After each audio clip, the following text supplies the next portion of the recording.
Welcome everybody to Life's a Pitch TV. Join me, Russell Osman and Terry Butcher. We're a little bit short here tonight, Terry. We've got one or two people missing, a little bit of illness in the camp. Allegedly, yes. We'll have to get a doctor's report somewhere along the line. So it's just us. It's International Week, of course. Yes. Maybe they're away watching the internationals or on an international break themselves. So, but it's just us two, as usual. So we can delve a little bit deeper into one or two things tonight. And obviously, first people we have to thank are our sponsors. Yes, our main sponsor is DPS Tech. Ginger Pickle. All About Hearing. Venue 16 and Olsen Logistics. Fred Olsen, new one. And, of course, mustn't forget Sound 4 Pro Audio. Come Hither Design. Forward Floors. The Hudson Group. There we go. Group, That's the lot. Yep, that's that out of the way. Where do you want to start, Terry? What about Ginger Pickle? Now, what is Ginger Pickle, right? I thought it was, when I first heard it, it was a company from Norwich, of course, so I raised my heckles a bit. And we have an audience tonight, an audience of 3. And I say this for the best audience I say that every week. It's the best audience we've ever had. You do say that every There we week. go, yeah. They're the noisiest audience we're going to have all week as well. Yeah. The only audience we're going to have all week. So Ginger Pickle, right? When I first heard it, I thought it was Ed Sheeran. Then it was told a marketing company from up the road. And then it is a marketing company, but it's not something you put on a sandwich, is it, really? Ginger Pickle. Definitely not. No. I wish it was. I could do with a nice jar of pickle somewhere along the line. So anybody that wants to send in donations and cakes and everything else like that. Do you like a bit of pickle on your cheese? Yes, I do, yes. Do you not? You know? There you go. Yeah, a bit of cheddar and a bit of pickle. Does give you wind, though, but there we go. It's another problem, especially when you get to our age, Russell. You know, these things happen. These things happen. Speak for yourself, Terence. Right. Okay, what are we going to delve into? Well, it gives us a chance, because when we do the show normally, we don't really get much of a chance to... What, with the other two? With the other two that are not here today, yes, Yeah. mustn't mention them. But we don't get a chance to really discuss, not tactics, but the sort of feeling we have about the team, because the Town fans like to see people that have played the game and their sort of recollections and their history. But when you actually play the game, what do you see from the back? How do we play? Yeah. And all that kind of thing. Yeah. Well, if we look at the season on a whole and the way it started this year, I think everybody is extremely pleased with the way that they've started the season. You know, to be in the position where they are after just gaining promotion, came out the blocks very, very nicely and compact at the start of the season. Great win at Sunderland, and just maintained a nice bit of momentum. I think the international break came at a good time for them, though you're never quite sure. You know, if somebody comes back with an injury, I think Wes Burns might have a bit of a niggle through the international break. You're never quite sure how that works, but up until the international break, and considering we were finishing with that great fight back at Cardiff, the Cardiff game, 2-0 down to win 3-2, that was fantastic. So the side has done brilliant so far. Yeah. I mean, when you win a game like that, I mean, we've done that before, come back from the dead sort of thing and snatch victory. It's such a lovely feeling. You want that to continue. And then the international boys go away. Some of the players that have stayed, or the majority, have probably had the weekend off and they've been able to go away and do things and recharge. It's something that we never got, especially in 80-81. We never had the opportunity to recharge because the internationals were midweek anyway. So if you played in the internationals, as you did, then you don't get a break. So you just continue. I know you don't do a lot of training when you're away with your countries. This is more about shape and everything else like that. But you don't get that break. And I think it's great to recharge. But from a fan's point of view, you want to get back to Portman Road as quick as you can, because the 3-2 game was just sensational. You know, we had the Leeds game, obviously didn't go our way.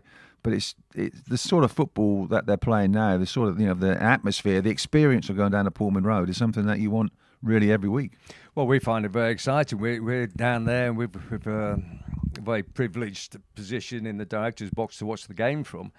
The prawn sandwiches, we have lots of very good prawn sandwiches. They're very prawn nice. Sandwiches, but I we're never late. I must say the quality of the prawn sandwiches this year has been exceptional. So as well as on the pitch, on the plate, Ipswich Town have really stepped up. They have stepped up. It's pretty nice there, isn't it? Yeah, it's pretty nice. It's a nice way to spend a Sunday lunchtime. Yeah. But I think last year we had a couple of bottles of wine for lunch and when we went there and all that sort of thing as well. I mean, we had a bit of food as well, but a couple of bottles of wine.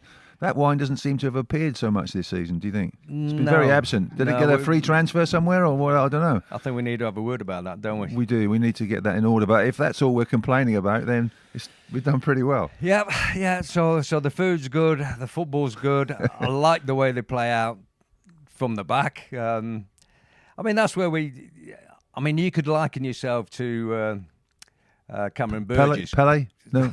No. Not Pele. You know, and not anybody that is a ball-playing centre-half like yourself coming out from the back. But the way that they do keep possession of the ball, and if you're in Cameron Burgess's position, are you happy with how the team looks in front of you and to the side of you?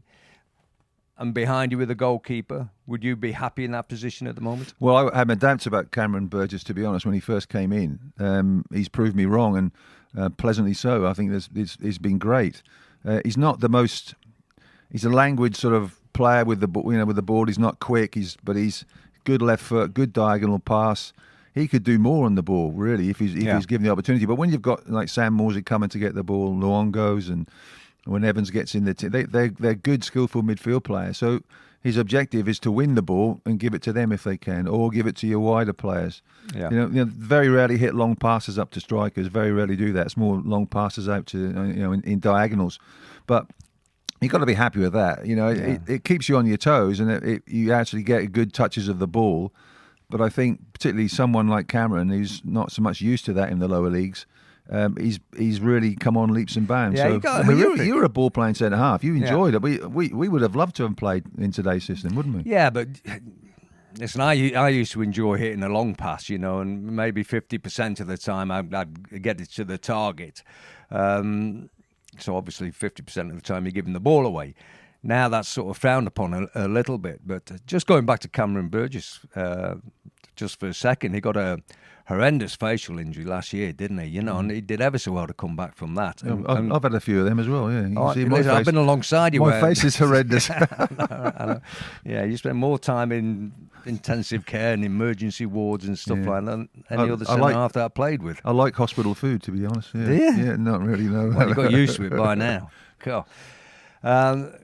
I mean, I played alongside Steve Walsh at Leicester, Neil Ruddock. You got injured a lot more than either of those. The thin Neil Ruddock, yeah. The thin Neil Ruddock when he was fit and funny. Well, he's still funny, and yeah. But if you liken what you were doing with Cameron Burgess's position, and I look at myself as being on the other side of the pitch where Wolfie plays, would you be happy with the way I would be playing at the moment if I was Wolfie? If you were Wolfie, I was Wolfie, not yourself. If you were Wolfie, I'd shake his blooming head. I'd get hold of him. I'd come on, wake up, you. You can be. Yeah? He could be far better than what he is. I think there's a lot more to come out of him if he allows that to happen. You told me that a couple of times myself. No, I never did that. No. Wolfie is a player that's got the lot. Really, he's got a good pace. He can read the game okay. Not too bad. He's good, comfortable on the ball. He can score goals at the other end. He's got the lot. But there's one thing that he doesn't have, and I think when scouts come down to Portman Road to have a look at him from the Premier League, they would say what he doesn't have is that extra little bit of bite and aggression that really strong centre halves have. You look at Chiellini of Italy. You're talking about a world-class player there. Yeah. He's a player. I know he's got the bent nose and everything else like that, and Wolfie's very pretty, but at the end of the day, sometimes you've got to get in there. You've got to put your head in there. You've got to make sure that you deliver, and you've also got to unsettle the forwards that come at you because they're good forwards in the championship. You mean impose yourself a little bit more with the opposition? You know what it's like. You've done it. We've all done it. It's a different era, but is it a different era? You've still got to be strong. And you've still got to make the strikers respect you and fear you as well. Well, you're trying to get a little advantage over the person that you're playing against. And if he's skillful and quick, yes, you've got to be able to match that. But you need to get on top of them. So if you can test his character and his personality, see what he's made of. Listen, you've got to be a lot more careful nowadays with all the cameras about because. In the old days, you could give somebody a bit of a clip round the ear and just get away with it, and shake each other up for the first few minutes. Now you can't seem to do that. You've got to be a little bit craftier when you're trying to intimidate somebody. Yeah, I mean, Sam Morsey's got to be careful. He likes to give somebody a little click around the there was ear only probably one camera covering our game, and we used to know where it was. And when it was pointing down the other end, that's when you could clip people's ears. But would you be happy with at the back? We've like we conceded 4 against Leeds, we conceded 2 against Cardiff. We have conceded a number of goals this season. Would you be happy about the fact that we do concede goals, or would you because you've got a finger and a half. You used to point at people and just say, "Hey, do your job better." And that was something that people needed. Well, I think that's something that's in a way gone out of the game, because players seem to accept that they're going to concede goals, and when they do, they just say, "All right, well, let's get on with the game." We used to sort of have a right go at each other, didn't we? Yeah, we did. And if it was a goalkeeper's fault, Paul Cooper, he would get it in the neck. If it was your fault, you imagine if you're playing alongside Kevin Beattie or Alan Hunter. You made a mistake that cost you a goal and Hunter was playing alongside you. It was like somebody trying to rip your throat out. They would do as well. And the respect that we had for those guys as well, you had to apologise to them and just say, you used to go in the dressing room and just say, "Sorry, lads, I let you down," all that sort of thing. That was the first thing that you did when you went through the door, and the players accepted that. They're angry at you. But they used to say as well. Yeah. But I mean, I remember playing at Everton, and a long cross comes into our penalty area, and I'm thinking it's in between me and Paul Cooper, as lofty, high in the air. Paul Cooper doesn't come. I think he's going to get there, and the striker gets in and nods it in the net. And I said to Paul Cooper, "What are you doing? You're not coming for the ball." You never said that. You never said that. I know I did. Well, I never said that. There's a couple of other words in there as well. And I said, "We're not coming for the effing ball," sort of thing. And he said, "Well, you're not having a good game either, are you?" It's like, wow. He was like, wow. Yeah, but that's charming, fair play. Yeah, fair play. So you just move on. But you do. Yeah. I mean, it hurts me if I concede a goal. It hurts you badly if we concede a goal at any stage through any reason. And as a manager, we've both been managers.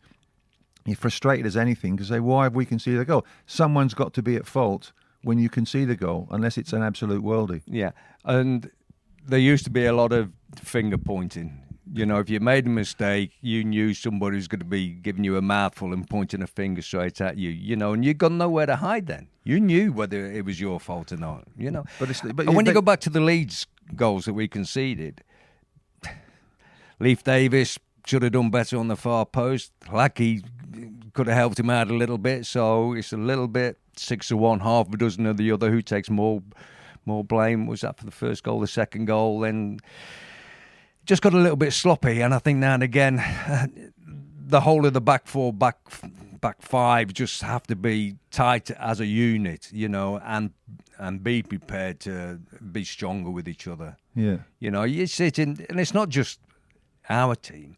It's a lot of teams that we watch, whether it's Premier League, Championship, League One, League Two. Goals go in, and people just walk back up to the halfway line as if it doesn't really matter. Yeah. Oh, it does matter. I know it does, and it's it seems to be this season, especially with Town. It seems to be like the Kevin Keegan philosophy. We're going to score more goals than you. So in a way, it's great entertainment for the fans. It's nervy and it's nerve-wracking. But, it seems to be that way. Ideally, you want to win 5-0s and 4-0s and keep clean sheets, and what he did last year. But it's easier to keep a clean sheet in League One than far easier than the Championship. Yeah. Yeah. So you're at the back in your Cameron Burgess position. Are you happy looking at George Hurst up the front there as a target man? Well, I think Tanner got a great choice. I think, was it you that said to me about Big Freddie? I don't think it was you. I think it was Mark or even Phil, who are not here, of course. So they're the ones that sort of questioned Freddie Ladapo, and they were saying that is there a future at the club for Freddie Ladapo? Of course there is. And we love Freddie Ladapo. He's a cult hero. He is. I mean, I say cult, and I haven't made a mistake with the spelling. He's a cult hero. But he comes on and that's something Mark Murphy never did on air, by the way. But it's a really good. I haven't got mine either, but it's a really good thing that he's there because he offers an alternative. I like to see strikers hold the ball up. I like to see contribute and smash defenders, but you obviously can't do that as much these days. But there's a great combination with Hurst, and you've obviously got the new guy as well coming in. So it's a good fight for the position, but they offer different things, and you've got to have that within your squad. And I think this squad in particular, with the way Kieran's picked it, is very flexible, and they can pick. It's what horses for courses sort of thing. Yeah. Well, I was having a little chat at the end of the Cardiff game with one of our ex-teammates who was a guest here not too long ago, Mickey Stockwell. Mickey, he was saying that he thought Freddie Ladapo was a little bit fortunate to get his couple of goals, and he's a bit sort of reactive to how the game is played, and he sent me back on my heels a little bit, and I thought, well, Mickey, hold on. If the ball is bouncing around the 6-yard box, you can guarantee that if Freddie Ladapo is on the pitch, he will be the one Ipswich player in that 6-yard box, prepared to put his foot in, going where the bullets are flying, and then get what they might call the lucky goal going off his heel, off his shoulder, off his face, off the top of his head, off the backside or whatever. He is the one more likely than anybody else to get that tap in from inside the 6-yard box. And you don't get that by being reactive. You get that by gambling and being in the right place at the right time. Like Lineker. You played with Lineker for bloody years. What was Lineker good at? Scoring goals. He wasn't good at anything else. But No, he couldn't do anything else. Couldn't head a cue. It was unbelievable. Couldn't head a cue. Yeah, you called him Snoop Dogg, right? Big Freddie. Big Freddie. I love him. Yeah, you called him Snoop Dogg, and it's great. But he snoops around the penalty area, isn't he? Is there a verb called snoop to snoop? To snoop. To snoop. I snoop, you snoop. He snoops. I was going to say sniff dog when he sniffs it, but it doesn't really go very well. It's Snoop Dogg doesn't sniff. He sniffs goals, nothing else. I'll get away with that. Get away with that one. Get away with that one. Yeah. Not to be sniffed at. Yeah. I think he's great. I think he's been brilliant since he's come here. And I think people underestimate him. Well, I think the opponents underestimate. They think he's a one-trick pony. They think he's big, strong, holds the ball up, but he's not, because you see, if he holds the ball up and lays it off and it goes wide, he's in that box. Yeah. He wants to get goals, and he makes good runs as well. Yeah. Hurst, they all make good runs. That's why they're good strikers. But and the quality of the ball in now. Yeah. We're obviously going to talk about the signings and the new signings and things like this, but the quality of the ball in now is better. Yeah. So the squad has improved, the game plan's improved, it's been flexible, particularly with the teams that they've played. But we've got goals in the team. As a centre backs, you love it. Now, question for you: would you, when the team scores all these goals, and obviously goals at the other end from where we played, would you make the run up to go and celebrate?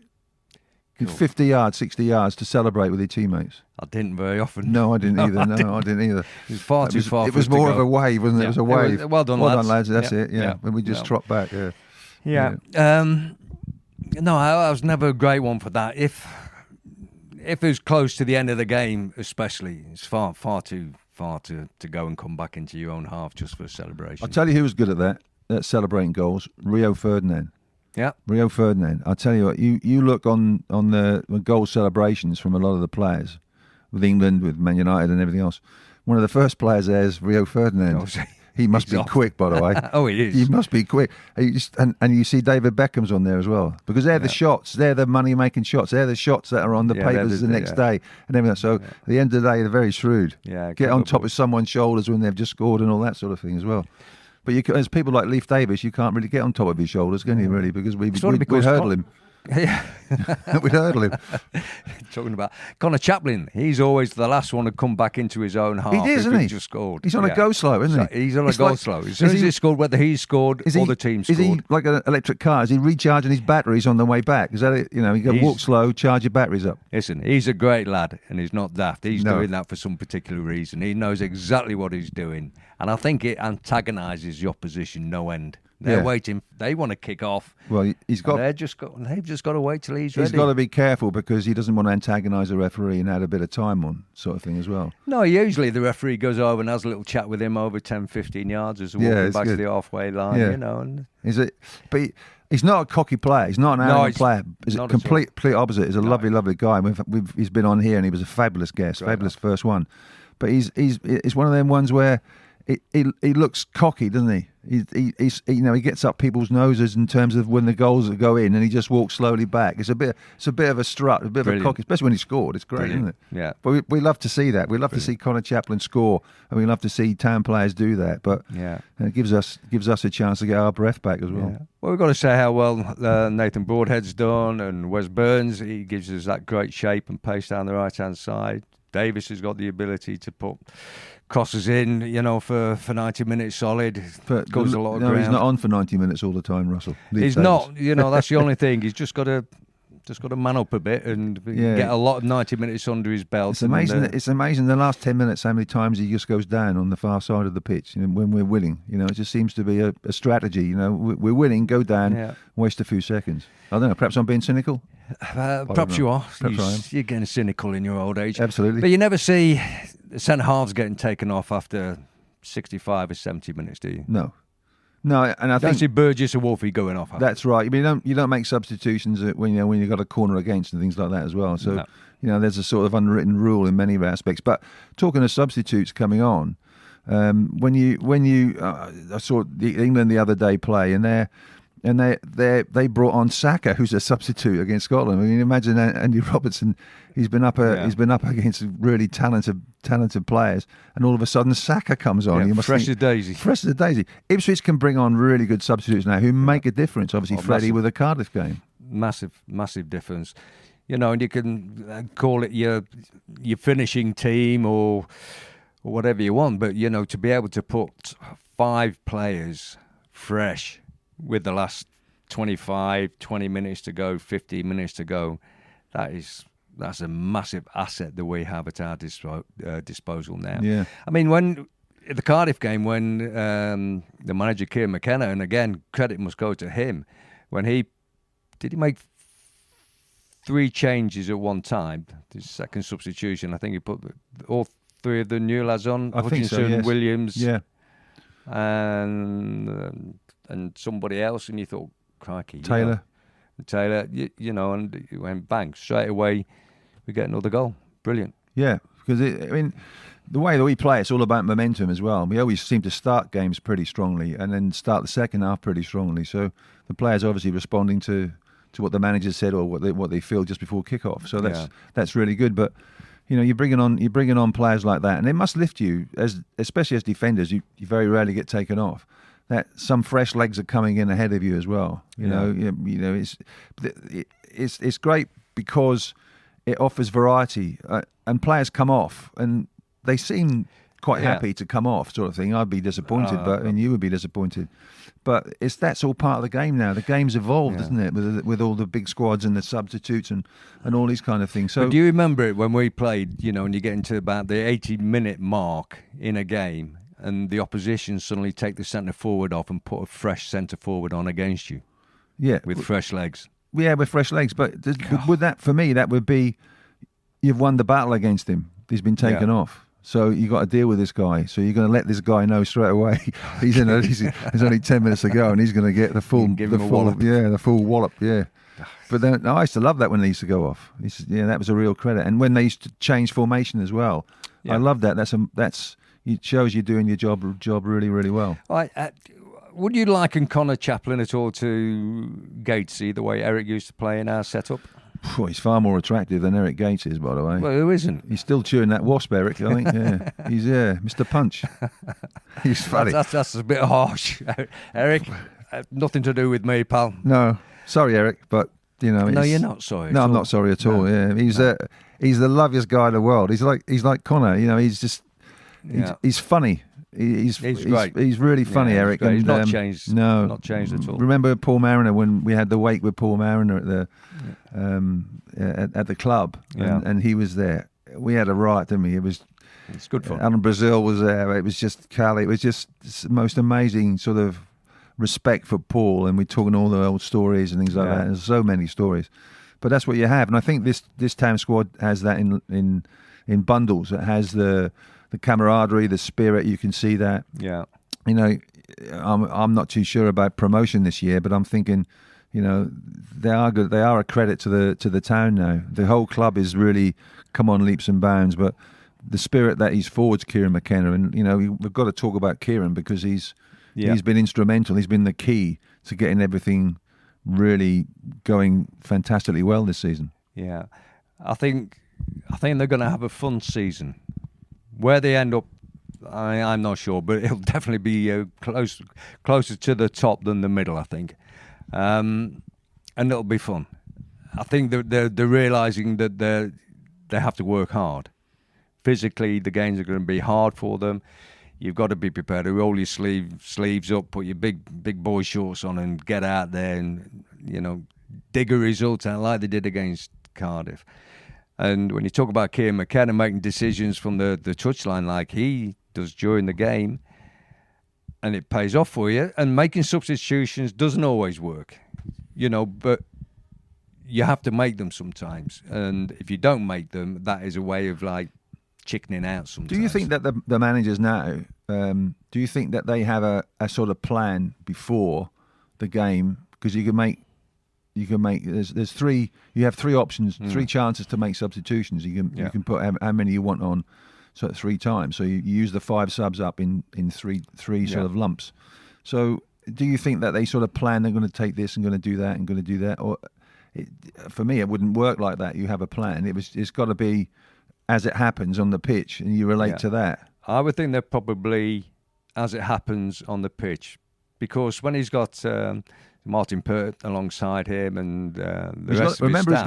He's got the iPad as well. Every all manager the analysis stuff has the analysis. Yeah. So, you know, and they might start getting a bit of feedback that one of the players is struggling a little bit tired. Would you say that to the manager? Would you say that to Bobby Robson? Gaffer, I'm a bit tired. Can you take me off, please? Nope. Nope. I would definitely not say that. I think he'd say, go out those doors, those gates at the bottom of the drive, and never come back. No, it was usually shouting at somebody, so you never got a chance to say it in turn, did it? No. But I really do like what Kieran McKenna's doing, more with his players and assembling a squad of players there that can get the job done. Not only from what they do on the football pitch, but what they're doing as a team with the foundation work, away from the ground, how they all go to the group sessions for the foundation of the local schools and everything. And, you know, talking to one or two of the lads, they are all more than happy to do it. It isn't as if anybody's having to be asked 2 or 3 times if they would mind doing this. You know, that they are all of the same sort of frame of mind and mentality that, no, we're all in this together. We all go and support the schools. We all support the foundation. We all support the community that we're playing in. And they are reaping the benefits by getting some fantastic support back from the sort of crowds that we haven't seen for a long, long time. And also as well, because they very rarely get days off now, as Connor was saying, that they're in virtually every day. Yeah. They then go and do the community stuff and the foundation stuff on top of that as well. So it's a great credit to them. Yeah. And they are good ambassadors. We weren't very good ambassadors if you look at the amount of alcohol we had, but we certainly supported the pubs. We certainly supported the pubs of the community. Yeah, they did a roaring trade. That's why so many have closed now. Well, especially with the beat. It's funny if you look back to how many pubs have closed. Yeah, that's right. The Bloomin' Fuchsia. Remember the Bloomin' Fuchsia? Fuchsia's gone. Oh, Ipswich Arms. Is gone. Ipswich Arms is gone. Dear, oh dear. Do you remember that night? That little debate we had in the Ipswich Arms about why things were going so wrong? Yeah. I can't remember, but it seemed to be a good debate at the time, didn't it? Yeah, it seemed to work. Yeah, Gatesy was a spokesman there. He got things going, didn't he? Gatesy? Yeah, Mr. Punch. Yeah, he was. Yeah, he had to get a bar stool to stand on, but I mean, it was great. Yeah, very good. But that's where it was a little bit different. I mean, we only had about 15, 16 players in our first team squad. Yeah, you know, so it was down to us to sort it out. You know, and We used to have the odd punch up in the changing room or on the practice ground. And a lot of things were sorted out between the players before management ever got involved in it. And on that occasion, we weren't playing very well. We decided we'd have a bit of a team meeting. A little bit like Brian Robson used to do in the Manchester United days. He used to have captain's club or something like that on a Wednesday. This was just on the spur of the moment visit to the Ipswich Arms, and it was a long night. Yeah, I can't remember that much about it. Of course, a bit vague, but it seemed to work anyway. So, but I think it does. Things like that do, and I think the players do get together. They do go out and do things together with the families as well. But the thing about what we had, obviously, we all lived in Ipswich and around Ipswich. Laurie's lived in Lowestoft, and Woodsy, Clive Woods was further up the county and towards Norfolk and things like this. So, but you were there on tap sort of thing. And the players nowadays are here. I think that was one of the things that Kieran instigated, was that players must live here. You can't have people travelling. I mean, you look at David McGoldrick used to travel down and things like this, and then got back problems, and it's an unnecessary risk to take. So they have to stay, which I think is really, really good as well. Talking about travel. Mm-hmm. Can I just have a Fred Olsen logistics moment? Yes, we're sponsored by Fred Olsen. This is the moment. This is the Ipswich Town on this day. Go on in. Sponsored by Fred Olsen Logistics. Saturday, the 13th of September, 1947. Oh, I remember it well. The Blues registered a then record away victory with a 5-1 thrashing that is, of rivals Norwich. Excellent. Hey. Great audience. Keep it going. You are awake. Stan Parker set Town on their way with a goal in the first minute. Was that Tommy's father, Stan Parker? Doesn't say, does it? No. It doesn't say. Well, I don't think it's true either. Yep. The first Mr. Parker. A 5-1 thrashing of rivals Norwich. Excellent. Love it. Love it. And that is your Fred Olsen Logistics moment of the night. On this day. On this day, Ipswich Town on this day. Fantastic. 13th of September, 1947. Yeah. That's about, what is that? About 10 to 8, isn't it? Something like that. Something like 1947, that, quarter to 8. Yeah. 13 minutes to exactly. Excellent. Yeah. No, it is a good book, and you look back, clubs have always have history. They have fans and history, the two things they'll have. So it's always good to look back. Yeah. And you look back to obviously help yourself going forward. And I think Kieran's very cognizant of our past and what everybody's achieved for the club as well, because it is a great club. Well, the club has great history, doesn't it? With the managers, 2 England managers, Sir Alf, Sir Bobby, absolutely wonderful times, and that's just part and parcel of the club. And it's nice to be going down there again, watching 28,000 people, 30,000 people, cramming into Portman Road. The new pitch and the sound is looking fantastic. So yeah, it's great stuff. Yeah, but we're thoroughly enjoying it, and we're getting the wind up from the audience here. I think they've had enough. They need a break of some description. So sorry about there's only 2 of us here, but I think we've talked long and hard and given our fact. We could talk forever about the club as well. So, yeah, we could do, but the team and the club at the moment are doing pretty well. And they're in safe hands as well. They certainly are.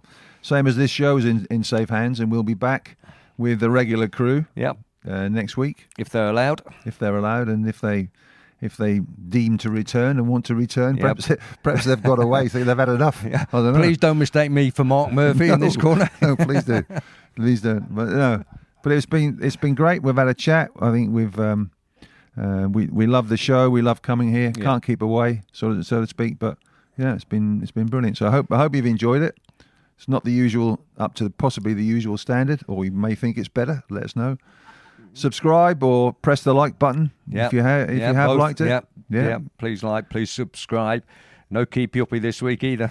No, and if you haven't liked it, still keep pressing the like button, please.